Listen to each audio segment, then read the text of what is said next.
ఏమిటండి ఎలా నవ్వుతున్నారు? సారీ. చాలేవే. ఆ నవ్వేమిటమ్మాయి? ఆడపిల్ల కాలు గడప దాటకూడదు, నవ్వు పెదవి దాటకూడదు తెలుసా? కారణము లేని నవ్వు, తోరణము లేని పందిరి, పూర్ణము లేని బూరే పనికి రావన్నాడు శాస్త్రకారుడు. మీకు ఇవేమీ తెలియవు. మీ ఇంగ్లీష్ బళ్ళలో లింకన్ ఎప్పుడు పుట్టాడు, డంకన్ ఎప్పుడు చచ్చాడు ఇవే తప్ప రాముడు ఎవరు, కృష్ణుడు ఎవరు ఇవి చెప్పి తగలరు. నా వల్ల కాదర్రా బాబు, మిమ్మల్ని మీ ఇంగ్లీష్ చదువుల్ని బాగు చేయటం నా వల్ల కాదు. నాన్న ఎవరో పిలుస్తున్నట్టున్నారు చూడు. వచ్చే తప్పగా. ఎవరయ్యా అది? ఏమయ్యా గురునాథం, పిలిచావా? అబ్బే లేదండి అయ్యా, అవన్నీ పిలిచి మరీ సుత్తేయించుకుంటానండి అయ్యా. అంత ధైర్యమే నాకు. నీ పొంద సంతోషించాలి తెలివితేటకి. ఆ చెట్టాడి తగాయ్.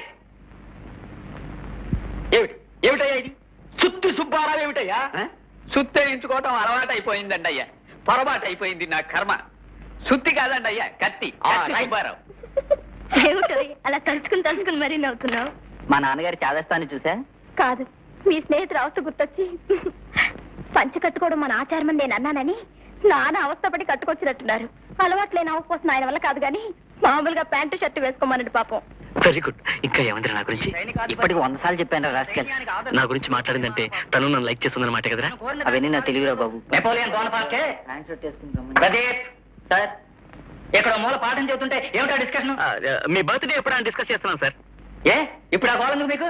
మీ పుట్టినరోజు నాడు మేమందరం చందాలు వేసుకుని ఆంజనేయ స్వామికి బట్టలు పెట్టినట్టుగా మీకు కోటు కుట్టిద్దాం అనుకుంటున్నాం సార్. అవును సార్, ఒకే కోటు వేసుకోవడానికి మీకు బాధగా లేకపోయినా చూడడానికి మాకు బాధగా ఉంది సార్.